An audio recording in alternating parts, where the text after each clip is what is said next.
Donc, bonjour à toutes et à toutes.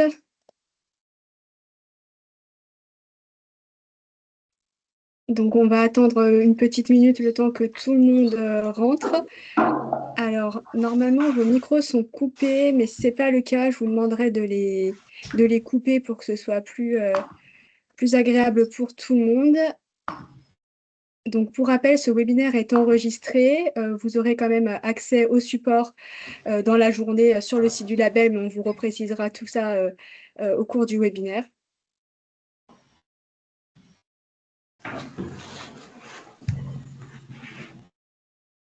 On va attendre encore 30 secondes, parce que je vois qu'il y a beaucoup de gens qui rentrent.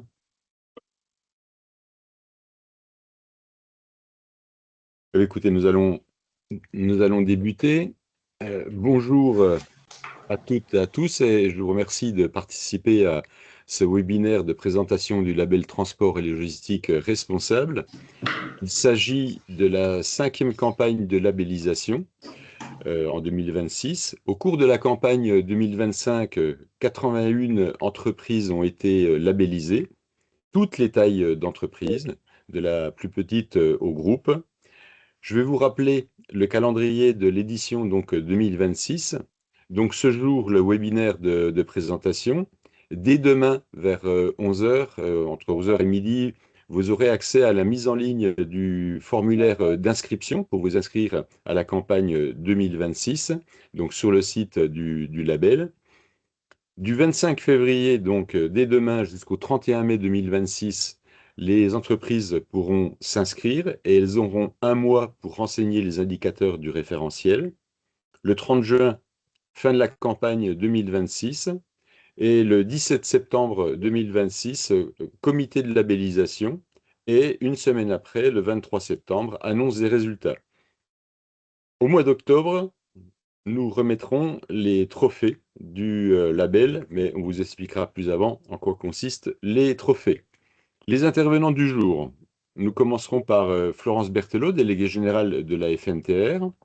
Ensuite, nous aurons Xavier Leroy, qui nous présentera Etifinance et son expertise ESG. Puis Julie Badoir, toujours d'Etifinance, qui nous présentera le référentiel du label et le processus d'évaluation et de labellisation. Nous laisserons ensuite la parole à Alexandra Chassigna, chargée de la communication FNTR, qui nous explicitera les outils mis à disposition des entreprises, les informations sur le site internet et les réseaux sociaux du label, le formulaire d'inscription, les trophées.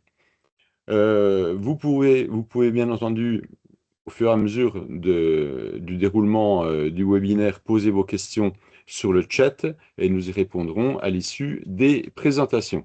Je cède donc la parole à Florence Berthelot, déléguée générale de la FNTR. Merci Rodolphe, bonjour à toutes et à tous. Je suis très heureuse de vous retrouver pour le lancement de la 5e édition du label Transport et Logistique Responsable. Ce rendez-vous est devenu année après année un temps fort pour toute la filière parce qu'il fait converger exigence, crédibilité et progrès au service de nos entreprises. Alors, je vais le répéter, mais à la FNTR, nous sommes partis d'un constat simple. Les référentiels ESG se multiplient, mais aucun n'avait été pensé pour la réalité opérationnelle de notre secteur. C'est la raison pour laquelle la FNTR a pris l'initiative de construire, avec l'organisme indépendant Etifinance, le premier référentiel ESG dédié au transport et à la logistique, afin d'offrir aux entreprises une reconnaissance officielle et indépendante de leurs performances extra-financières. C'est un véritable levier d'attractivité auprès de leurs partenaires financiers, commerciaux et institutionnels. Je rappelle que le label est ouvert à toutes les entreprises du secteur. Et j'insiste, pas seulement aux entreprises adhérentes, et ce, quelle que soit leur taille. Concrètement, le label évalue la performance E, S et G sur la base d'un référentiel et d'indicateurs adaptés aux spécificités et enjeux du transport routier de marchandises et de la logistique. La méthodologie tient compte des types d'activités et de la taille d'entreprise avec un processus d'évaluation piloté par Etifinance. Cela permet à chaque candidat de se situer, de structurer son plan de progrès et de valoriser ses résultats. Comme il a été dit par Rodolphe, mais je reprends les chiffres, depuis 2022, la dynamique ne se dément pas. Nous avions 28 entreprises labellisées en 2022, 59 en 2023, 78 en 2024 et 81 entreprises distinguées en 2025, qui est le signe d'une maturité croissante et d'un engagement réel sur l'ensemble du territoire. Alors, cette trajectoire consacre le label comme une référence sectorielle et confirme son utilité, donner confiance aux partenaires, sécuriser les relations d'affaires et accélérer les démarches de transition crédibles et vérifiables.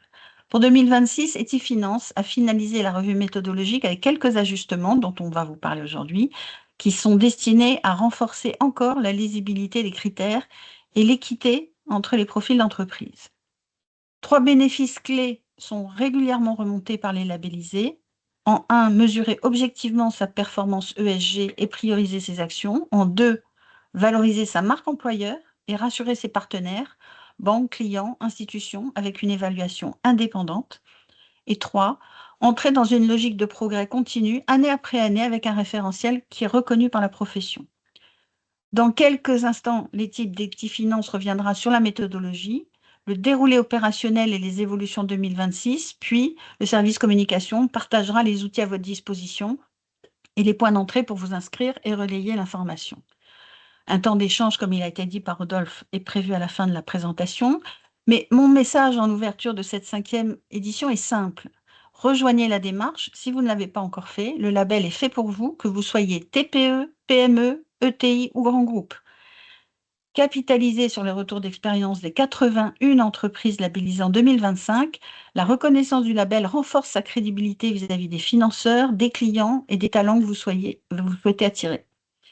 En tout cas, à nouveau, merci à tous et à toutes pour votre présence. Merci à Etifinance pour le travail mené, aux partenaires qui soutiennent la démarche et à l'équipe du label pour l'organisation de cette édition.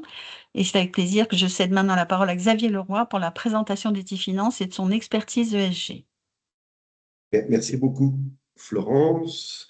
Effectivement, cette Etifinance, j'ai beaucoup d'échos. Je disais qu'Etifinance était très heureux de participer cette année encore à cette opération d'évaluation.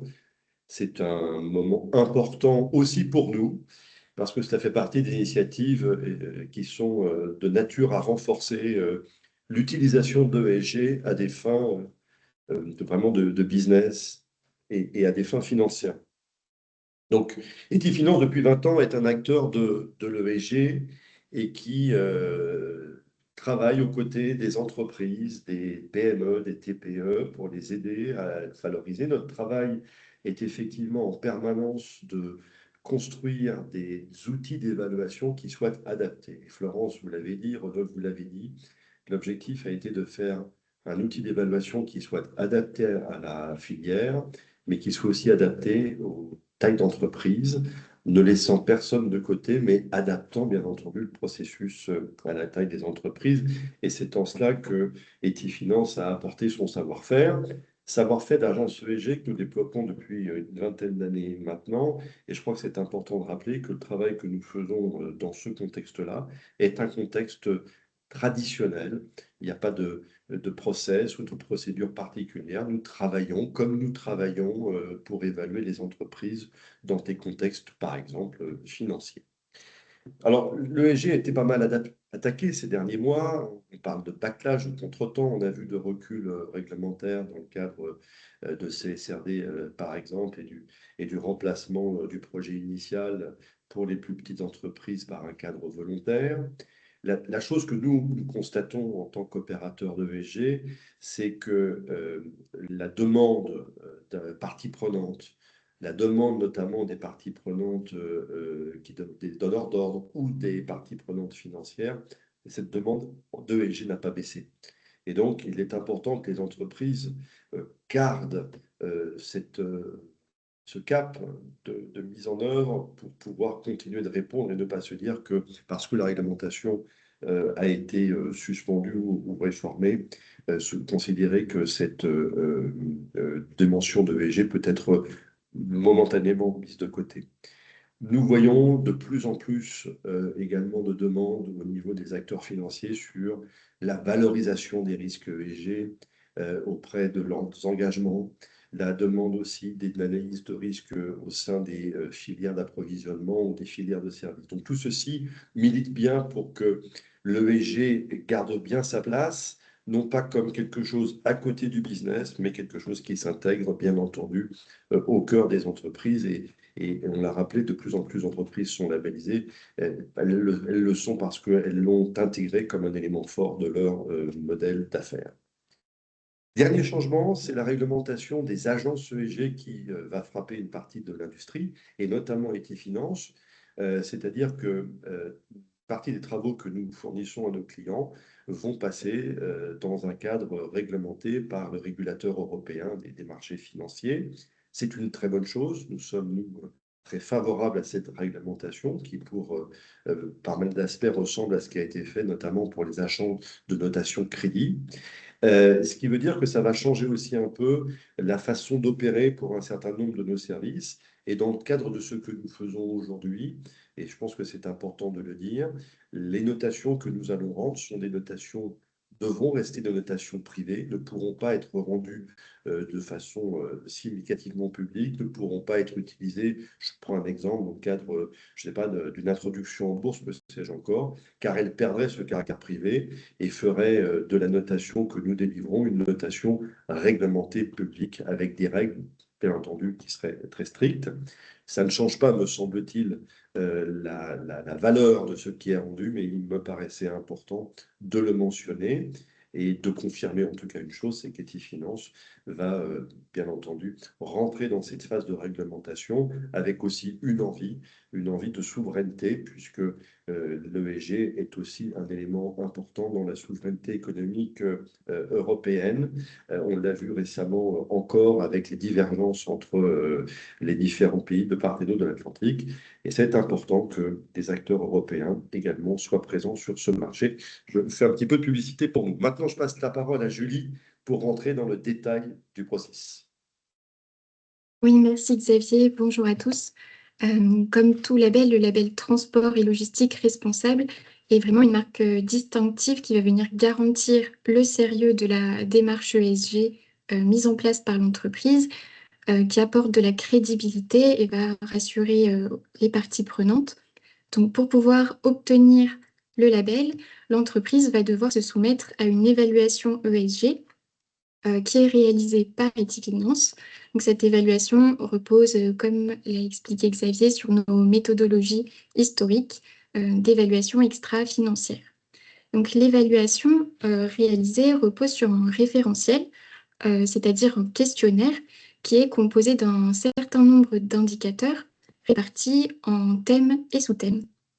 Ce questionnaire va vraiment être l'intermédiaire et le support de travail entre l'entreprise candidate et les analystes d'Equifinance pour collecter à la fois des informations quantitatives, donc par exemple des données de consommation énergétique, des données RH, etc., mais aussi des informations plus qualitatives, donc par exemple l'existence de politiques formalisées, de systèmes de management, d'éventuelles certifications, etc. C'est vraiment, donc le référentiel va vraiment être le support qui permet d'établir la performance ESG de l'entreprise grâce à une note qui sera automatiquement générée sur la base des informations renseignées par l'entreprise au sein du questionnaire. Donc le référentiel, c'est un cadre d'évaluation qui est objectif et qui est fondé sur une méthodologie qu'on applique de manière systématique à toutes les entreprises candidates. Voilà, le but, c'est d'avoir une méthode unique pour évaluer les entreprises. Et on les incite toujours à faire preuve de transparence et à apporter des réponses précises dans le questionnaire pour pouvoir évaluer au mieux la maturité et les initiatives mises en place. Donc à noter qu'il s'agit d'un label ESG qui est attribué pour 1 an et renouvelable annuellement. Donc c'est un outil de pilotage qui permet aux entreprises de mesurer leur maturité à un instant T, mais également dans le temps, sur plusieurs années, et de se confronter à de nouveaux enjeux ESG et de mettre en place des plans d'action d'amélioration sur des thèmes identifiés. Est-ce qu'on peut revenir à la slide précédente, s'il vous plaît? Merci beaucoup. Comme l'a évoqué Xavier, dès la création du label, il a été décidé de définir un cadre d'évaluation qui soit vraiment modulable, donc modulable en fonction de l'activité et de la taille des entreprises. L'objectif était et est toujours d'adapter les attentes aux opérations réelles des entreprises et à leur échelle. Donc, quand on parle d'un référentiel ESG, en réalité, il est décliné en 20 sous-référentiels qui sont déterminés par cette double segmentation activité et taille. Donc, très concrètement, dès votre inscription, on va vous demander de renseigner l'effectif total en fin d'exercice et le chiffre d'affaires par activité, donc transport, logistique, éventuellement forte puissance, pour vous attribuer le bon questionnaire et que vous n'ayez pas à compléter des indicateurs qui ne seraient pas adaptés à votre situation. Au niveau des activités, on va donc distinguer 4 typologies, le transport, la logistique, la forte puissance et le transport et la logistique. Et au niveau des tailles, on distingue 5 catégories d'effectifs allant de moins de 10 salariés à plus de 500 salariés. Donc finalement, le nombre d'indicateurs à compléter varie d'une trentaine de questions pour les plus petits référentiels à une centaine d'indicateurs pour les référentiels les plus importants pour les très grandes entreprises. Donc comme vous le voyez à l'écran, le référentiel est construit autour des 3 piliers E, S et G qui sont systématiques et communs à tous. Pour placer les enjeux sociaux et environnementaux sur un pied d'égalité, dès la création du label, la FNTR avait souhaité avoir des pondérations égales pour ces 2 piliers. Donc, le pilier environnement et le pilier social représenteront chacun 40% de la note finale obtenue contre 20% pour la gouvernance. Donc, ces 3 piliers ESG sont applicables à tous, mais la double segmentation activité-taille, dont on a parlé juste avant, va en revanche déterminer les sous-thématiques, les indicateurs et les logiques de notation qui vont être applicables dans le questionnaire. Donc, par exemple, en matière de gouvernance, on voit que la thématique portant sur les instances de gouvernance n'est pas activée pour les entreprises de moins de 50 salariés, qui sont rarement structurées de cette manière et pour lesquelles ça n'aurait pas été pertinent. De la même manière, la thématique du développement des compétences n'est pas applicable aux entreprises de moins de 10 salariés qui respectent déjà les formations obligatoires et n'ont pas forcément d'intérêt ou de ressources pour aller au-delà de ces obligations. Donc, sur l'arborescence que vous voyez, on retrouve cette déclinaison du questionnaire, donc en thèmes, sous-thèmes et indicateurs. Une fois le questionnaire complété, les données ESG collectées sont transformées automatiquement en performance ESG, donc qui est objective et comparable entre les entreprises. Pour cela, on a défini des logiques de notation au niveau de chaque indicateur du référentiel. Pour vous donner quelques exemples, un indicateur peut ne pas être noté à la transparence, à la tendance, en valeur absolue. Donc voilà, on a plein de logiques différentes qui s'appliquent en fonction de ce qui est pertinent. Les scores obtenus au niveau des indicateurs sont ensuite consolidés au niveau des sous-thèmes et par pilier ESG pour donner lieu à une note globale qui est sur 100 points. Et c'est donc cette note globale qui déterminera l'obtention ou non du label et qui permettra d'apprécier le positionnement de l'entreprise par rapport aux autres candidates dans le cadre des trophées notamment. Avant de passer aux différentes étapes du processus de labellisation, je voulais aussi revenir sur les évolutions du référentiel en 2026. Donc, comme chaque année, nous avons procédé avec l'AFNTR et les partenaires du label, à une revue méthodologique qui vise à affiner le questionnaire et les enjeux traités pour les adapter à l'actualité du secteur et aux autres réglementations ou sujets émergents. Donc, cette année, nous avons notamment décidé d'étendre la thématique portant sur la relation client et la sécurité des systèmes d'information aux entreprises de moins de 50 salariés, avec la volonté de tester leur maturité sur ces enjeux cyber et de les inciter à s'y intéresser si ce n'est pas encore le cas. Également, suite aux changements liés à la CSRD au niveau européen, dont a parlé Xavier, nous avons également revu le référentiel sous l'angle de la VSME, qui est la nouvelle norme volontaire européenne en matière de reporting et qui est destinée aux PME. Donc voilà, l'objectif, c'était de nous assurer que les indicateurs du questionnaire du label soient cohérents, sans être forcément identiques, mais au moins cohérents avec d'autres cadres de reporting officiels. Donc, concernant les étapes du processus de labellisation, on peut tout d'abord souligner que c'est une démarche engageante qui est étalée sur plusieurs mois et ponctuée d'échanges avec l'équipe des analystes d'Etifinance. Donc, la démarche commence par le remplissage du formulaire de préinscription qui sera mis en ligne dès demain sur le site du label.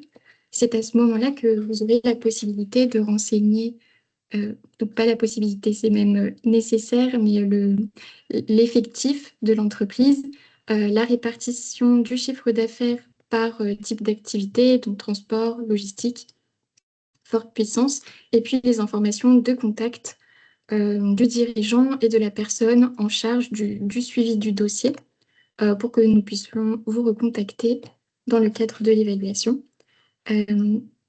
Quelques jours plus tard, donc, vous recevrez un bon de commande à retourner compléter et signer à l'équipe d'Etifinance pour valider cette inscription. Et c'est une fois que l'inscription sera validée, Etifinance réalisera une analyse des controverses de l'entreprise pour s'assurer de son éligibilité au label.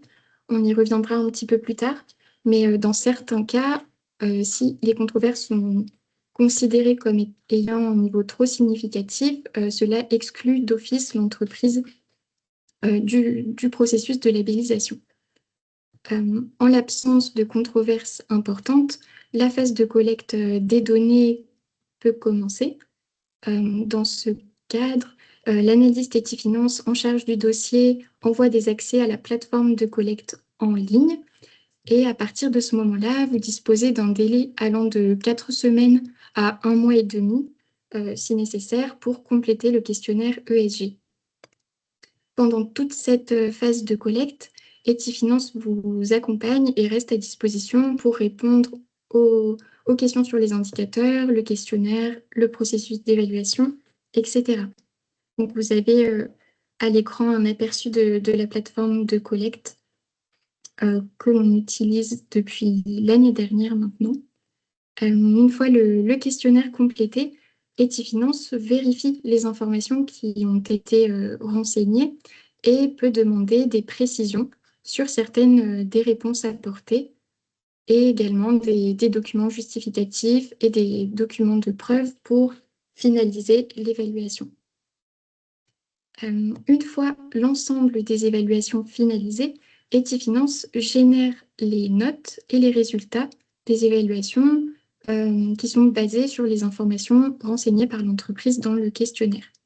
Si l'entreprise affiche une performance suffisante et répond aux critères de labellisation définis, alors elle pourra obtenir le label. Et si ce n'est pas le cas, dans tous les cas de figure, un rapport d'évaluation est produit pour permettre aux entreprises qui n'auraient pas obtenu le label d'identifier quand même leurs points forts, les axes d'amélioration et de mettre en place des mesures appropriées.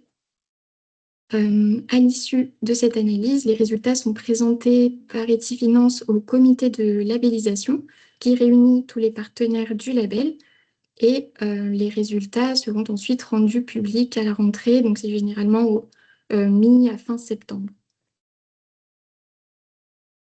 Pour revenir sur les critères d'obtention du label, donc c'est assez simple, il y a un seuil minimal à atteindre qui a été défini.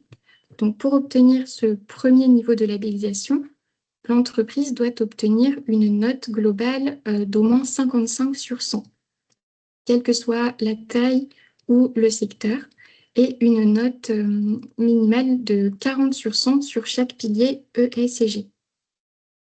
Un second niveau de labellisation, dit premium, a été défini pour distinguer les entreprises les plus matures, les plus avancées en matière d'ESG. Pour obtenir ce niveau premium, il faut atteindre une note globale de 65 sur 100 pour les entreprises de moins de 100 salariés, de moins de 50 salariés, pardon, et une note de 75 sur 100 pour celles qui ont plus de 50 salariés. La FNTR n'intervient à aucun moment dans le processus d'évaluation, ni dans la collecte des données, ni dans la production des notes. Pour résumer, vous retrouverez sur cette slide un schéma qui décrit les étapes clés du processus et les critères de labellisation. On y retrouve la recherche de controverses, donc on a évoqué tout à l'heure. Elle est réalisée par Etifinance et permet d'évaluer la réputation d'une entreprise, son exposition publique et sa capacité à gérer les risques extra-financiers notamment. Dans ce cadre, nos analystes recherchent des informations négatives qui apparaissent sur les médias, sur Internet, à l'encontre de l'entreprise au cours des 2 dernières années. Donc, il s'agit généralement d'interpellations par les parties prenantes, donc ça peut être les salariés, la société civile, des fournisseurs, etc., sur des sujets ESG. Il peut s'agir d'un incident industriel, d'accidents graves en matière de santé-sécurité, d'une pollution, etc. Cette analyse donne lieu à un niveau de sévérité de la controverse qui est noté sur une échelle de 0 à 5, 0 étant l'absence de controverse identifiée et 5 étant un niveau critique de controverse. En cas de controverse de niveau 4 ou 5, donc fort ou critique, ce qui reste assez rare, l'entreprise est complètement inéligible au label, donc elle ne sera pas amenée à collecter ces données et elle ne pourra pas obtenir le label. On retrouve ensuite les étapes du processus déjà évoqué. Donc, on a l'évaluation ESG des entreprises qui comprend la collecte des données via le questionnaire disponible sur la plateforme et le dialogue avec Etifinance pour valider les données. Et puis, on retrouve également sur le schéma les différents niveaux de labellisation qui peuvent être obtenus en fonction de la performance affichée par l'entreprise. Donc, on a les non labellisés, les labellisés premium, et on retrouve également les trophées. Donc, à l'issue de la campagne de labellisation, la FNTR organise un événement de remise des trophées qui récompense les entreprises les mieux notées de chaque catégorie. Donc, toujours dans cette logique de double segmentation, taille et activité. Enfin, sur cette dernière slide, on retrouve la grille tarifaire qui n'a pas évolué depuis 2022 et la création du label. On a 3 tarifs distincts en fonction de la taille de l'entreprise. Donc 500 € hors taxe pour les moins de 20 salariés, 700 pour les moins de 50 et 1000 pour les plus de 50. Cette distinction est liée au nombre d'indicateurs du référentiel qui varie significativement d'un référentiel à un autre. Et c'est également une logique d'accessibilité pour permettre à des entreprises de toute maturité de s'engager dans ce processus de labellisation et d'amélioration. Je vous remercie pour votre attention et je vais laisser la main à Alexandra et Tammy qui vous parleront de l'actualité du label et de la communication.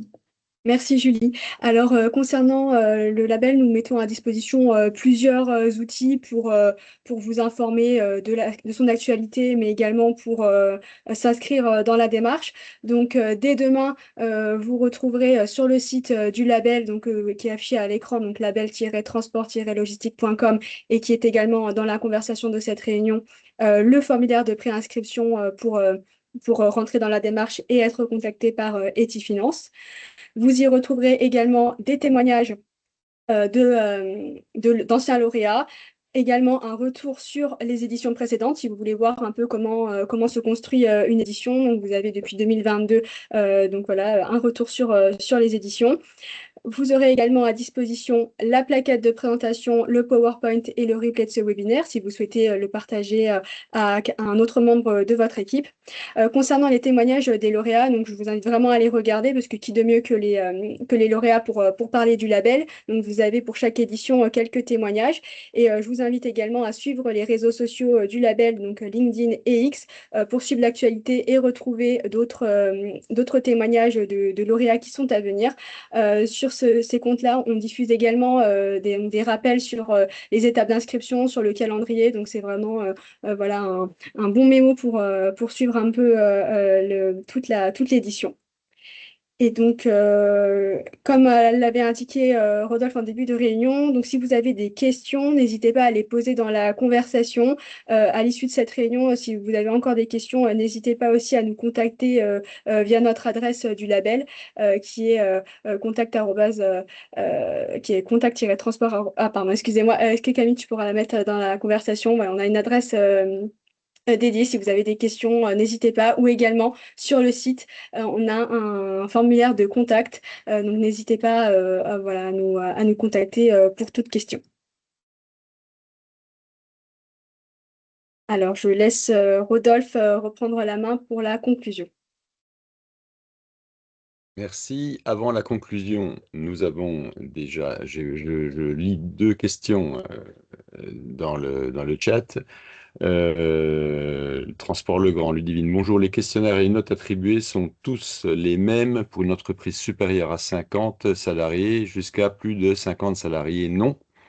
Le référentiel, le nombre d'indicateurs et le scoring des indicateurs est différent selon la taille de l'entreprise, notamment justement pour les plus de 500 salariés par rapport aux tailles inférieures. Donc, comme l'expliquait Julie, à chaque taille d'entreprise et à chaque secteur d'activité correspond un référentiel auquel vous aurez accès en fonction de votre bulletin d'inscription. Voilà.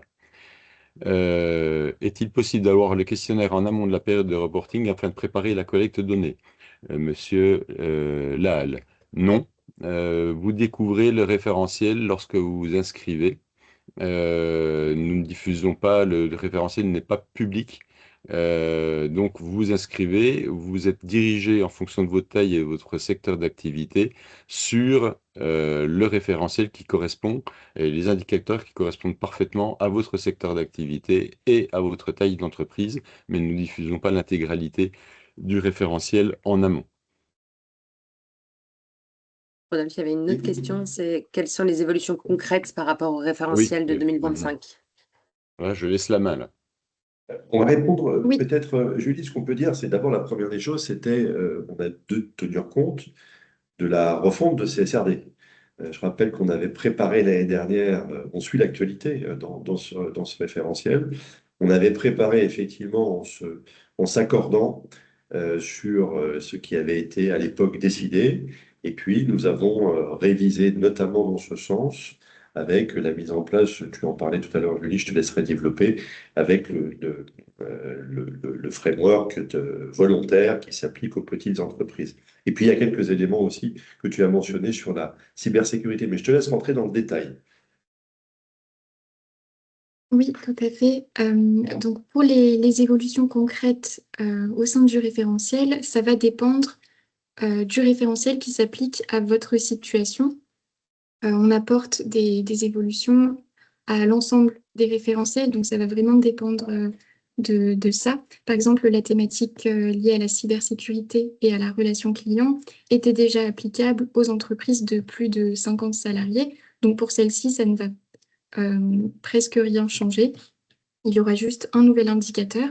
En revanche, pour les entreprises qui ont entre 10 et 50 salariés, la thématique va être nouvelle. Donc ça crée de nouvelles questions qui ne figuraient pas du tout dans le référentiel auparavant. Donc voilà, on retrouve ce type de modification.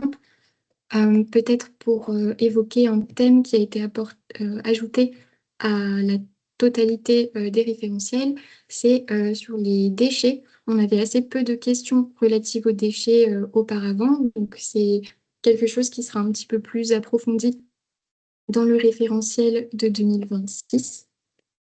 Voilà, je ne vais pas vous lister tous les indicateurs qui ont été étendus ou modifiés pour chaque référentiel, mais voilà un petit peu le type d'évolution qu'on va avoir. Ce Au qu'on peut dire, total, oui, ça- Julie, vas-y. oui, je voulais simplement dire que ça ne rajoute pas énormément d'indicateurs. Voilà, le but, c'est pas non plus d'alourdir le référentiel, donc on reste sur des ajouts modérés, on va dire. Ouais, donc je pense que c'est marginal. Notre objectif, bien entendu, c'est de suivre l'actualité réglementaire d'un côté. L'actualité, on parle de la cybersécurité, on voit que ce n'est plus c'est pas un sujet limité aux grandes entreprises ou aux plus gros, c'est un sujet pour toutes les entreprises, quelle que soit leur taille, et donc c'était important de l'ajouter. Et puis, on a aussi les déchets. Je ne sais pas si ça venait des suggestions d'un certain nombre de partenaires, mais moi j'ai toujours été frappé d'initiatives qui étaient prises par des labellisés sur ce type de sujet. Et donc, c'est très intéressant également de les intégrer pour valoriser les démarches. Donc, comme tous les ans, c'est une évaluation à la marge qui tient compte d'évolution réglementaire ou d'évolution de maturité ou de l'actualité, tout en maintenant, bien entendu, un nombre de questions limitées pour garder un exercice qui soit contingenté. La prochaine Merci beaucoup. question, je vais pouvoir y répondre. C'est pourquoi la gouvernance a un score d'évaluation moins élevé que les deux autres piliers. C'est un choix qui a été fait dès le départ, dès la première campagne. C'est un choix délibéré, au regard notamment de la typologie des entreprises du transport routier de marchandises. Et on a considéré qu'effectivement, et c'est d'ailleurs, Xavier pourra rebondir sur la question, comment, une particularité du label, hein, Transport et Logistique Responsable, où on a souhaité que la partie sociale et la partie environnementale soient à égalité, à 40% dans le résultat final, et qu'on a volontairement minoré la partie gouvernance au regard effectivement justement de la gouvernance spécifique des entreprises de transport routier de marchandises. Alors on me dirait oui, mais pas forcément pour les plus de 500, mais les plus de 500 justement dans le référentiel ont quand même quelques indicateurs bien spécifiques, les plus de 250 même on peut dire. En revanche, effectivement, on a souhaité minorer et plutôt que minorer la gouvernance, on a plutôt souhaité valoriser le social et l'environnement. Voilà. Mais Xavier, sur la particularité du label en ce sens, peut-être. Oui, je vais dire d'abord, spontanément, on pense que quand on fait des référentiels, on regarde les enjeux matériels du secteur ou des secteurs. En l'espèce, il est clair que spontanément, on pense que l'enjeu matériel du secteur du transport, c'est lié aux sujets environnementaux. Vous êtes tous bien placés pour le savoir. Donc, c'était important de maintenir. Mais, et ça a été un pari dès le début, c'est de considérer que c'était un peu réducteur et que le secteur du transport était aussi un secteur qui avait un impact social et sociétal très important et qu'il fallait finalement spontanément le remonter et ne pas réduire un secteur qui nous semble-t-il, et nous de l'extérieur, c'est la perception que nous pouvions avoir, était souvent limitée à cette vision strictement de son impact environnemental. Donc un choix très fort, c'est de dire c'est pas que ça, c'est aussi très très important au niveau de son impact social. Quant à la gouvernance, en effet, la gouvernance est un peu le sujet universel de toutes les entreprises. Alors, on est tous dans les entreprises et dans les associations bien passées pour le savoir. Ce qui est clair, c'est qu'il y a beaucoup d'entreprises familiales, notamment pour les plus petites, et qu'aborder la gouvernance sur cette partie du pilier gouvernance n'est pas nécessairement la méthode la plus, je dirais, habituelle, etc. dans les référentiels d'évaluation en tant que tel. Et donc, ce qu'on a fait, ce qui a été choisi en effet, c'est de ne garder une dimension gouvernance avec des questions et un format important pour les grandes entreprises et considérer que cette partie, notamment sur les organes et sur l'organisation, avait moins d'importance pour un secteur quand même qui reste un secteur avec beaucoup d'entreprises familiales. Donc je confirme ce point. Moi, je pense que le plus important, c'est de considérer que c'est le poids social qui a été mis au même niveau pour ne pas réduire le transport à cet aspect qui est, encore une fois, très réducteur. Le secteur du transport est un secteur où il y a beaucoup de formation, il y a beaucoup d'emplois, il y a il y a des effets de maillage de territoire, et tous ces éléments méritaient d'être mis en évidence. Merci Xavier. Donc je vous rappelle, hein, Camille vous a mis le contact hein, par mail, contact@label-transport-logistique.com. Donc à l'issue de ce webinaire, si vous avez des questions complémentaires, n'hésitez pas. Nous répondrons à l'ensemble de vos questions. Vous pouvez bien entendu aller revoir ce webinaire sur le site du label et surtout visionner la plaquette de présentation hein, qui en partie ce qui vous était présenté ce matin, l'ensemble des témoignages des anciennes des entreprises qui ont été labellisées les éditions précédentes, et donc ça peut susciter de votre part des questions, des approfondissements auxquels nous répondrons. J'ai encore une question. Dans le cadre de la labellisation, l'évaluation se fait sur base uniquement du remplissage du questionnaire. Des audits sont-ils à prévoir? Julie ou Xavier? Je prends la question. Non, il n'y a pas d'audit qui sont faits. On se base sur des éléments déclaratifs, déclaratifs avec à l'appui des documents de confirmation des éléments. Nos analystes vérifient la qualité de la donnée et nous en analysons au travers d'un certain nombre d'éléments de contrôle sa pertinence. En revanche, il n'y a pas de vérification sur site, etc. C'est un autre exercice. Pour tout dire, c'est aussi un autre budget. Il faut voir l'évaluation comme un point d'entrée, nous semble-t-il, qui permet deux choses. La première, c'est de mesurer sa performance, où est-ce qu'on se situe, grosso modo, et deuxièmement, de le faire savoir à ses parties prenantes internes et externes. Et puis après, en fonction des actions qui peuvent ressortir de cette évaluation, là, c'est de rentrer dans une phase d'audit et de conseil que nous ne sommes pas jugés partis. Nous émettons simplement une évaluation qui permet, encore une fois, d'être vue, nous semble-t-il, comme un point de départ. Une question de Florence concernant les indicateurs. Sont-ils exclusivement chiffrés si l'entreprise n'est pas équipée pour, par exemple, pour mesurer ses émissions de CO2, est-ce pénalisant? Je peux répondre à cette question. Donc, non, comme je l'ai évoqué, on a à la fois des indicateurs donc, quantitatifs, effectivement, donc là, qui seront chiffrés, où on attend une donnée suivie en interne, mais on a aussi des indicateurs qualitatifs, où donc là, ce sera plutôt du oui, non, et puis des petits QCM ou QCU qui permettent de savoir ce qui est mis en place. Pour la question spécifique aux émissions de CO2, donc là, ça va dépendre de la taille de l'entreprise. C'est là où la double segmentation du référentiel est intéressante. On ne va pas avoir les mêmes attentes envers une entreprise de moins de 10 salariés qu'une entreprise de 1000 salariés. Donc, pour les très grandes entreprises, effectivement, on va demander ces données-là, et donc ça peut être pénalisant si elles ne sont pas reportées. Pour une plus petite entreprise, on ne sera pas aussi exigeant. Donc ces indicateurs-là ne sont pas demandés pour toutes les catégories d'effectifs. Et puis même au niveau de la manière de noter l'indicateur, peut-être qu'on va seulement le noter à la transparence, alors que pour une très grande entreprise, ce serait aussi noté à la tendance, où on pourrait attendre, par exemple, une diminution des émissions. Donc voilà, ça va vraiment dépendre de la situation, de la taille de l'entreprise. Et j'espère avoir répondu à votre question. Écoutez, je ne vois pas d'autres questions s'afficher dans le chat. Nous allons conclure ce webinaire en remerciant l'ensemble des participants, en remerciant l'ensemble des intervenants, Florence, Xavier, Julie et Alexandra.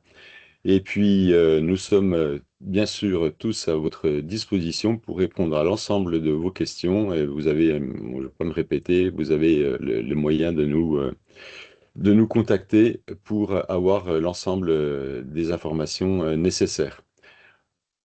Merci à vous. Je vous souhaite, bah oui, c'est l'heure, un bon appétit et une bonne fin de journée. Au revoir.